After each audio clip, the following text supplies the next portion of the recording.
So dear students, now we have to calculate the creditors payment period, and the formula is average value of creditors या average of creditors divided by daily average credit purchase.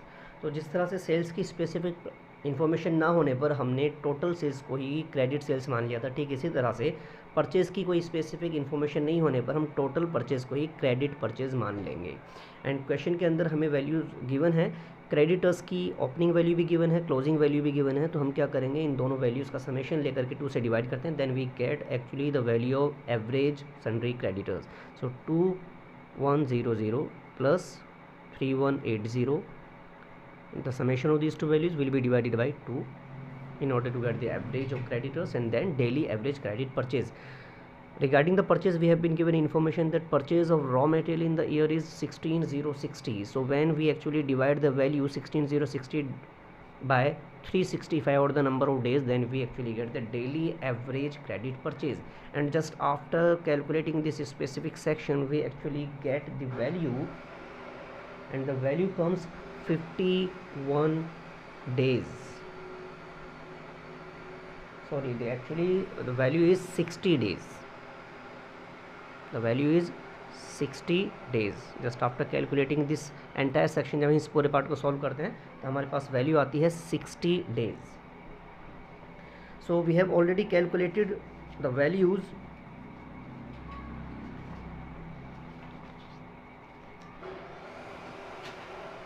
और हमने सभी values calculate कर ली हैं। Material storage period हमारे पास 100 days आया है, working progress storage period 42 days, finished goods storage period 51 days and debtors correction period is 36 days.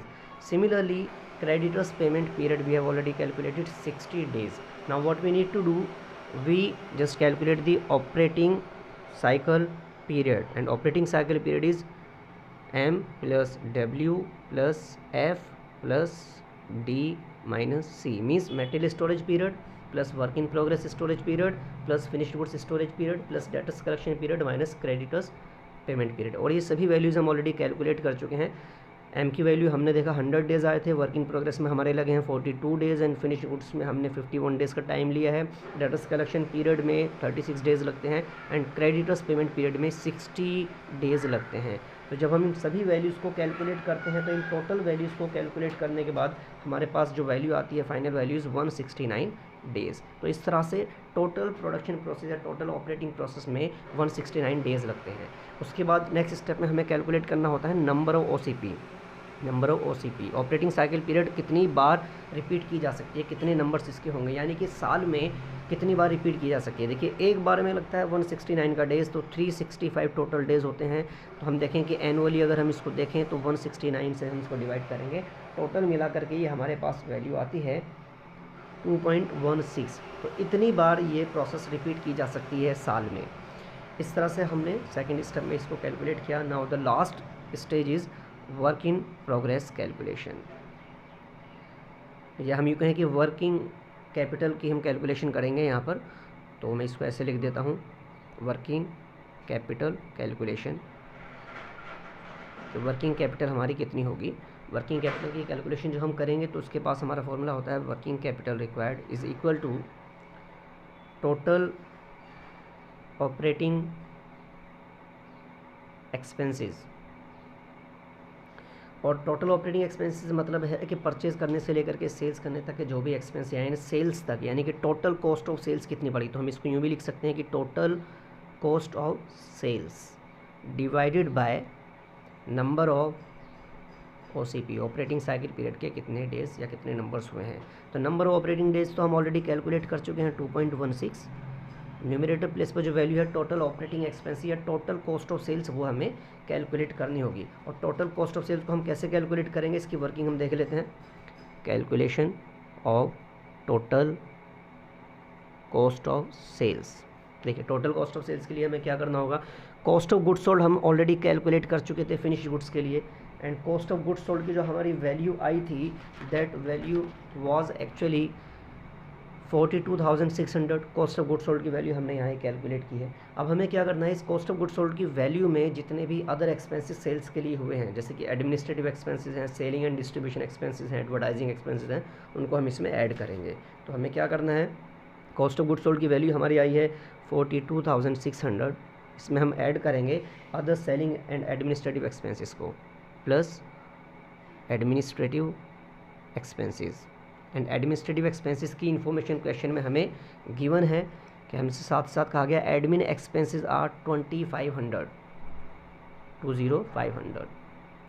सो 20,500 ये value हमें एडमिनिस्ट्रेटिव एक्सपेंसेस की गिवन है। साथ ही साथ हमें कुछ और भी वैल्यूज़ अगर दी हुई हैं गिवन है तो हम उनको भी कैलकुलेट करेंगे। जैसे साथ ही दिया हुआ है सेलिंग एक्सपेंसेस। सेलिंग एक्सपेंसेस में टोटल एक्सपेंसेस आ जाएंगे सेल्स के, जैसे कि एडवर्टाइजिंग के एक्सपेंसेस होते हैं। तो सेलिंग एक्सपेंसेस की वैल्यू हमें गिवन है 8,200। तो हम जब इन थ्री वैल्यूज़ को एडअप करते हैं then we actually get the total amount 71,300। So this is the total cost of sales. Total cost of sales, तो हमें टोटल कॉस्ट ऑफ सेल्स को ही टोटल ऑपरेटिंग एक्सपेंसेस मानना है। और इस तरह से हम जब देखते हैं टोटल ऑपरेटिंग एक्सपेंसेस तो हम देखा कि हमारे पास में टोटल कॉस्ट ऑफ सेल्स की वैल्यू है 71300। सो 71300 यही हमारे टोटल ऑपरेटिंग एक्सपेंसेस होंगे। जब हम इसको डिवाइड करते हैं नंबर ऑफ ऑपरेटिंग साइकिल यानी 2.16 से, then we actually get the total amount approximately 33,000। This is the approximate value, exact नहीं होगी, अप्रोक्सीमेट वैल्यू है। This is 33,000 approximately. So working capital is calculated this way. मैं question को sum up कर देता हूँ। बहुत ही इजी क्वेश्चन है, थोड़ा लेंदी ज़रूर है but that's very easy question. तो इसको समझना बहुत ज़रूरी है और आसान क्वेश्चन है काफ़ी। देखिए हम इसको कैसे करेंगे। सबसे पहले हमें क्वेश्चन में क्या करना होता है कि क्वेश्चन की हमें इन्फॉर्मेशन गिवन है, इस इन्फॉर्मेशन को हम ठीक से पढ़ेंगे और इन्फॉर्मेशन के बाद हमें कहा गया कि हमें इसको ऑपरेटिंग साइकिल मेथड से सॉल्व करना है। तो ऑपरेटिंग साइकिल मेथड से सॉल्व करने के लिए हमें क्या करना होगा, ऑपरेटिंग साइकिल के लिए हमें इसमें लगने वाले जो भी स्टेजेस हैं उन सभी स्टेजेस पर टोटल कितना टाइम लगेगा वो हमें चेक करना होगा। तो टोटल जो टाइम इसमें लगता है वो टोटल टाइम अलग अलग स्टेजेस में जो लगा वो हमने कैलकुलेट किया और इस तरह से हमने देखा कि इसमें जो 5 स्टेजेस हैं जिसमें से एक है रॉ मटेरियल स्टोरेज पीरियड, उस पर लगा 100 डेज़ का time. Then work in progress storage period हमने कैलकुलेट किया, उस पर 42 डेज़ का टाइम लगा। Then finished goods storage period 51 days and then उसके बाद यहाँ टाइम लगा डेटर्स कलेक्शन पीरियड में 36 डेज़। इस तरह से 4 स्टेप्स के बाद में इन चारों को हम ऐड करेंगे। लास्ट में क्रेडिटर्स पेमेंट पीरियड हम कैलकुलेट करते हैं और फॉर्मूला यूज़ करके हमने इसको कैलकुलेट किया 60 डेज़। तो इन चारों वैल्यूज़ को ऐड किया और इस 5th वैल्यू को हमने इसमें से माइनस किया। ये वो वैल्यू है जो टाइम लगा है हमने हमारे सप्लायर से हमें मिला हुआ था पेमेंट करने के लिए, तो 60 डेज़ का टाइम वहाँ से मिला था तो हमने उसको माइनस किया। टोटल ऑपरेटिंग साइकिल पीरियड आया 169 डेज़। तो साल में पूरी प्रोसेस को कंप्लीट करने में इतना टाइम लगता है और साल में 365 डेज़ हमें दिए हुए हैं क्वेश्चन के अंदर। तो 365 डेज़ में ये पूरा प्रोसेस कितनी बार रिपीट हो जाएगा, 365 को डिवाइड करेंगे 169 से, इस तरह से नंबर ऑफ ऑपरेटिंग साइकिल हमारे आ जाते हैं। लास्ट स्टेप में हमें वर्किंग कैपिटल को कैलकुलेट करना होता है। फॉर्मूला होता है टोटल ऑपरेटिंग एक्सपेंसेस या total cost of sales divided by number of operating cycle period. तो जो नंबर ऑफ ऑपरेटिंग साइकिल्स हैं, नंबर ऑफ ऑपरेटिंग साइकिल की अगर हम बात करते हैं तो यहाँ पर 2.16 हमने कैलकुलेट किया है। और टोटल ऑपरेटिंग एक्सपेंसेस की कैलकुलेशन हम कैसे करते हैं कि जो भी हमारी कॉस्ट ऑफ गुड्स सोल्ड है उस कॉस्ट ऑफ गुड्स सोल्ड में हम ऐड कर देंगे सेलिंग के expenses. Cost of goods sold हमारी आई थी 42,600, एडमिनिस्ट्रेटिव एक्सपेंसेस को हमने ऐड कर दिया, सेलिंग एक्सपेंसेस को भी ऐड किया और इस तरह से टोटल हमारी कॉस्ट ऑफ सेल्स आई 71,300। और इस 71,300 को हमने 2.16 से डिवाइड किया। After that we actually get the final answer of working capital required which is 33,000 approximately. So this is the way how we calculate the working capital required on the basis of operating cycle method. That's very easy question. पहले सभी stages पर लगने वाले time का total कर लीजिएगा, उसके बाद में number of operating cycle period निकालिएगा। देन थर्ड स्टेप में हम वर्किंग कैपिटल रिक्वायर्ड कैलकुलेट करते हैं टोटल ऑपरेटिंग एक्सपेंसेस को नंबर ऑफ ऑपरेटिंग साइकिल से डिवाइड करके।